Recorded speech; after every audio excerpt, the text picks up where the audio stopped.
वरून हवी तेवढी कोथिंबीर तुम्ही घालून हा बुंदी रायता तयार आहे। अप्रतिम झालाय, बिर्याणी भातासोबत अप्रतिम लागतो। उन्हाळ्याच्या दिवसात तर बेस्ट ऑप्शन आहे। 5 मिनिटात तयार होणारा बिर्याणी आणि पुलावाची चव दुप्पट वाढवणारा आणि चटपटीत आणि थंडगार असा आपण बुंदी रायता करणार आहोत। मग चला सुरू करूया। तर आज आपण बुंदी रायता करतोय आणि त्याच्यासाठी नाही का मी पाणी घेतले आणि बुंदी घेतली। तर सुरुवातीला ना लवकर व्हावा म्हणून बुंदी रायता की तुम्हाला लगेच खाता यावा आणि बुंदी व्यवस्थित भिजली जावी रायत्यामध्ये, त्याच्यासाठी नाही का इथे मी पाणी घेतले।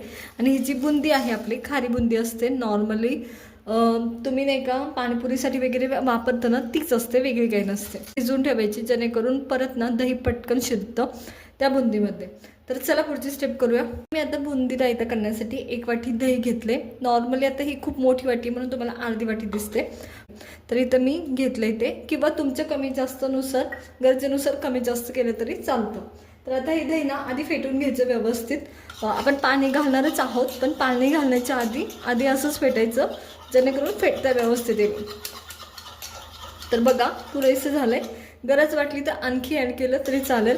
हे दह्याचं प्रमाण किती असावं हे तुम्ही कितपत बुंदी रायता करणार आहे त्याच्यावर अवलंबून असतं।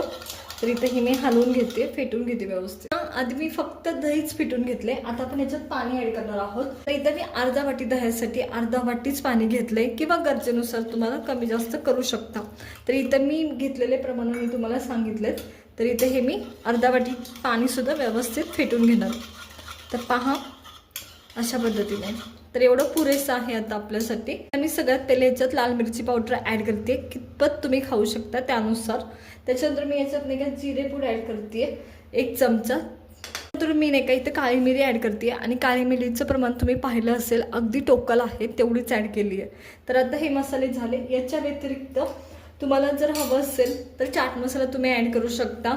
तर मी करणारच आहे चाट मसाला, पण एवढे मसाले इनफ आहेत। इथं ना मी चाट मसाला ॲड करते अगदी किंचितचा, किंवा तुम्हाला आवडतो तेवढा। मी आता थोडा केला आहे कारण आम्हाला थोडा लागतो त्याच्यामुळे। तर आता इथं त्याच्यानंतर मी मीठ ॲड करणार आहे पुरेसं चवीनुसार।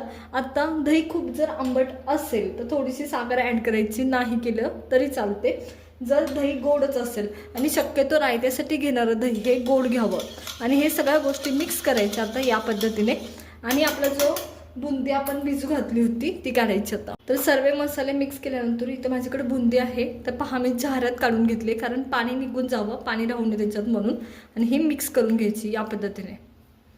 तर ही सर्व बुंदी अशीच मिक्स करून घेते। बुंदी टाकल्यानंतर ॲटलिस्ट 5 मिनिट तरी त्याच्यात दही मुरण्यासाठी त्याला साईडला ठेवणं खूप महत्त्वाचं आहे, हे लक्षात घ्या।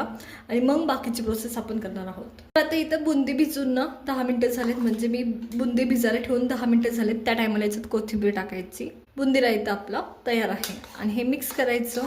तर झटपट असा आपला हा बुंदी रायता तयार आहे। वरून हवी तेवढी कोथिंबीर तुम्ही घालून हा बुंदी रायता तयार आहे। अप्रतिम झालाय, बिर्याणी भातासोबत अप्रतिम लागतो। उन्हाळ्याच्या दिवसात तर बेस्ट ऑप्शन आहे।